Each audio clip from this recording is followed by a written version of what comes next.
وإن شاء الله بتنطر النور. أي تركي رح ينوجد بشوارع بيروت رح نجيبه.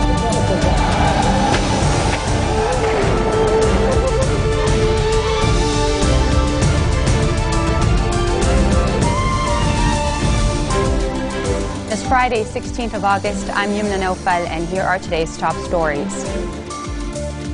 An explosion in the heart of Dahieh, Hezbollah's stronghold, leaves 24 dead, over 300 wounded.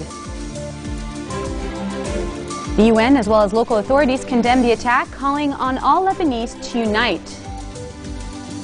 And Egyptian-U.S. relations sour as Obama plans to cancel a joint military exercise, adding he strongly condemns the violence. The death toll in the blast that rocked Beirut's southern suburb of Dahieh on Thursday has risen to 24, according to the Red Cross.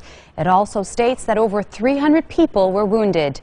Caretaker Interior Minister Marwan Sharbil said that the video camera footage is being studied to find the attacker and determine whether it was a suicide bomber that carried out the attack. The blast went off on the public road between Bir al-Abed and Ruwais. And a group calling itself the Brigades of Aisha al-Mu'mineen claimed the bombing in a YouTube video and threatened further attacks over Hezbollah's involvement in the fighting in Syria. This comes a day after Hezbollah chief Sayyid Hassan Nasrallah claimed responsibility for a bomb that injured 4 Israelis on the border. United Nations Secretary General Ban Ki-moon strongly condemns the explosion that targeted the neighborhood of Ruwais in the southern Beirut area. The UN chief spokesman said in a statement that during this period of heightened tensions, the Secretary General urges all Lebanese to remain united, to rally around their state institutions, and to focus on safeguarding Lebanon's security and stability. The members of the UN Security Council strongly condemned the attack in Beirut's southern Dahieh and urged all Lebanese parties to respect Lebanon's policy of dissociation and to refrain from any involvement in the Syrian crisis, consistent with their commitment in the Babda Declaration. And on the local front, caretaker Prime Minister Najib Mikati declares this Friday a day of national mourning for the victims of the blast that hit Beirut's suburb, noting that the Higher Defense Council is convening to discuss the incident. He said that the real solution lies in sitting together around the dialogue table without preconditions in order to salvage the country. According to the statement released, Mikati also held contacts with caretaker Interior Minister Marwan Sharbil and the chiefs of security agencies to follow up on the repercussions of the bombing and the outcome of the ongoing investigations. For his part, Prime Minister-designate Tamam Salam condemned the attack as barbaric, urging the Lebanese citizens and political forces to show solidarity and national unity. In our studios, political analyst Carol Malouf joins us to discuss the incident. Carol, nice. It's good to have you here. Thanks. Thank you. Carol, this is the second bomb of its kind in 40 days, although this one has caused far more damage. On July 9th, a booby-trapped car exploded, leaving 53 people wounded. And many local authorities, including President Michel Sleiman, are quick to blame Israel. Has it become Lebanon's scapegoat? Well, Israel is an enemy of Lebanon, that's for sure. However, if you look at the events prior to Hezbollah's involvement in Syria, Israel was the only declared enemy of Hezbollah and the Lebanese state. Soon after, when Hezbollah started getting involved in the Syrian affairs, we started hearing different fingers being blamed at different parties. So today Hezbollah has more than one enemy, unfortunately, and those are the repercussions of their involvement in Syria. They have the enemy in Israel, which is a long-term enemy of the Lebanese state, but today they have also cultivated a different type of enemy in Syria, which is the Syrian opposition, and we have seen many YouTube videos from different factions of the Syrian opposition calling on different acts of retaliation against Hezbollah's involvement in Syria, and also Hezbollah has a lot of opponents internally. So unfortunately today we find that Hezbollah is looking at more than one enemy, and they're pointing the finger in more than one direction. Speaking at opponents internally, there's been a lot of talk about this being able to evoke sectarian strife. Do you think there could be a civil war, or sectarian tensions are already very high? I wouldn't rule out the possibility of a downward hill, a spiral downwards towards sectarian, full-blown out sectarian conflict. However, today the leadership and the parties in the country are still a little bit aware of the dangers of falling into a full-blown out sectarian political rhetoric. But yes, I mean, the country is, the security of the country is non-existent. Is breached at all levels. There is a caretaker government that is unable to handle security at all levels. The borders are open on the Syrian front to and from Syria, which also need to be handled. We have 600,000 Syrian refugees in Lebanon wandering freely. It's an all-out security situation that is really worrying. According to the UN, there are over 1 million refugees right now for 4 million people. And I know, speaking of government and caretaker government, Lebanon today remains without a government. And I know this morning you were in a meeting with the Prime Minister-designate Tamam Salam as well as President Michel Sleiman. What are they saying about this? Prime Minister-designate Tamam Salam, and we saw it today, and we also met with the President a few days back.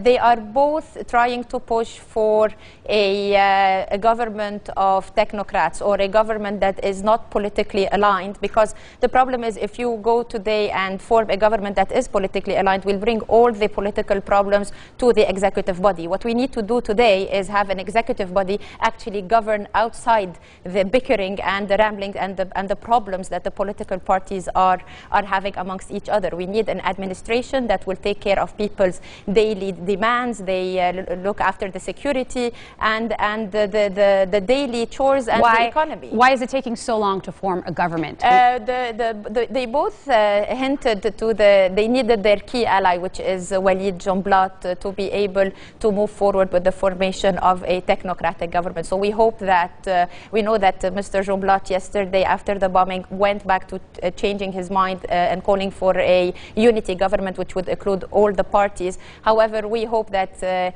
he would listen to the voice of reason and really look into the to the general well-being of the country by forming a government of technocrats. That would be the best. Did the Prime Minister designate hint when approximately? I know there's been talk about nothing happening in August, but maybe in September, a possible formation of government. And how would the formation of government help the current situation right now? Because there's been promise of more bombings.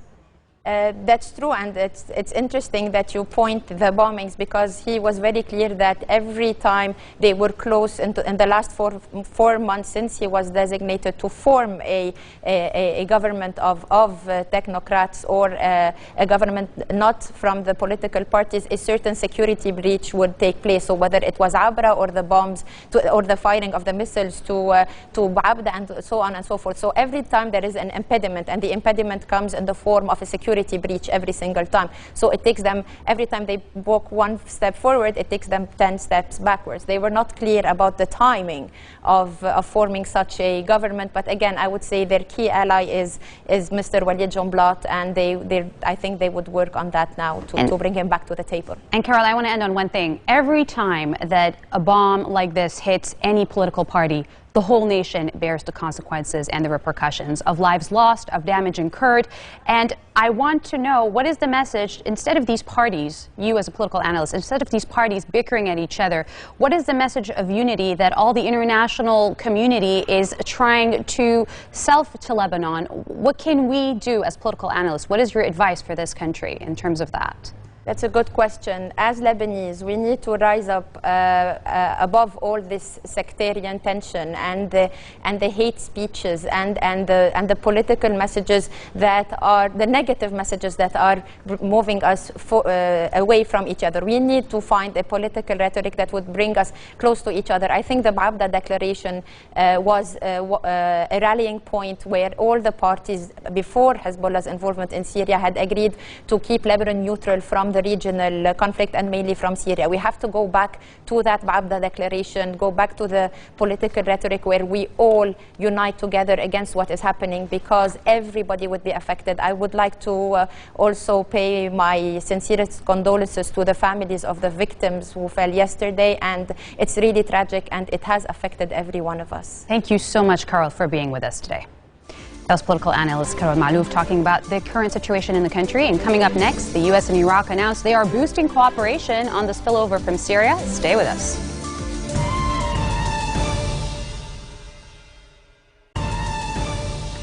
Egypt's Muslim Brotherhood is asking supporters of deposed leader Mohamed Morsi to take part in a nationwide millions march of anger and protest against the recent violent clearing of protest sites by security forces.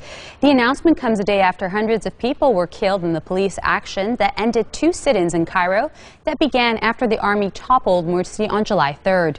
Egypt's army commanders are warning troops will fire at anyone who attacks government buildings. The health ministry said that at least 578 people were killed in the clearing and subsequent clashes nationwide on Wednesday, and more than 3,500 injured. Muslim Brotherhood members have said the true death toll is far higher, with a spokesperson saying 2,600 people had been killed in the massacre. The group accuses the military of staging a coup when it toppled Morsi. Liberal and youth activists, however, who back the military, see the move as a positive response to public demands. And Egyptian residents had mixed feelings towards the news that President Barack Obama had announced the U.S. was canceling joint military exercises with Egypt next month.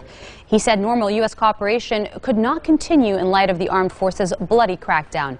Washington provides currently $1.3 billion in military aid and about $250 million in economic aid to Egypt every year, which it has been reluctant to cut off for fear of losing leverage and in the broader region.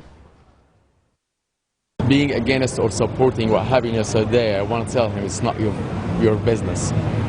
It's really not your business. Like, why you are interfering in our society, and what meanwhile in Turkey and in Istanbul, when they were doing the same to the people in Taksim Square, you kept silent. They are partners with the Egyptian military, so it's Obama can say whatever he wants, but this is not like, these are just statements for the press. That doesn't, I would say, doesn't say what really they are determined to do, or what they are real policy in the U.S.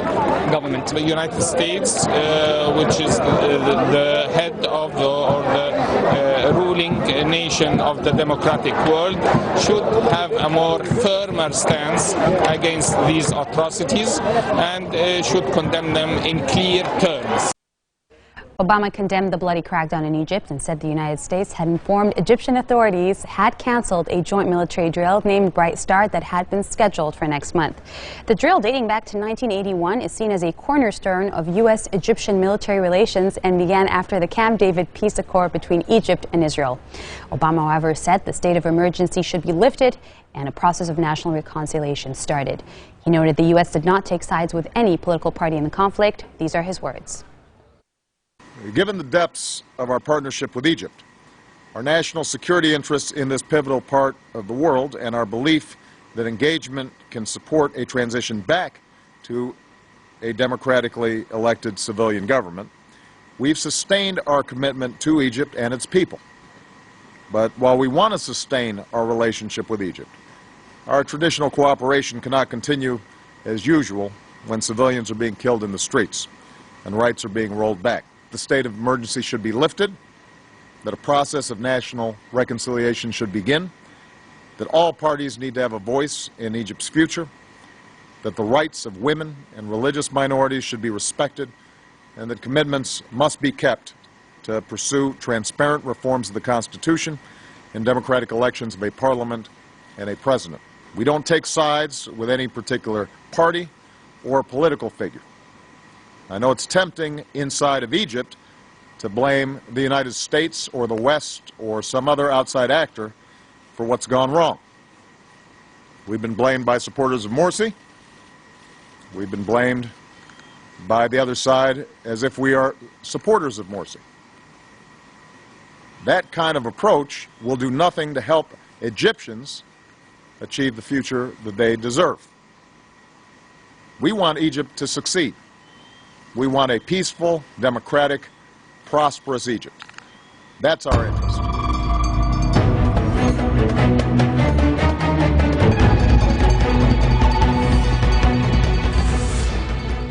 The United States and Iraq have agreed to boost cooperation to keep Iran from flying weapons over Iraq to Syria. The agreement comes during talks in Washington led by Secretary of State John Kerry and Iraqi Foreign Minister Hoshyar Zebari. This comes as mortar fire by the Syrian army on Damascus kills at least 14 civilians, according to the Syrian Observatory for Human Rights. The bombardment comes as troops press a month-old offensive in the suburbs of Damascus in a bid to clear the region of rebel rear bases.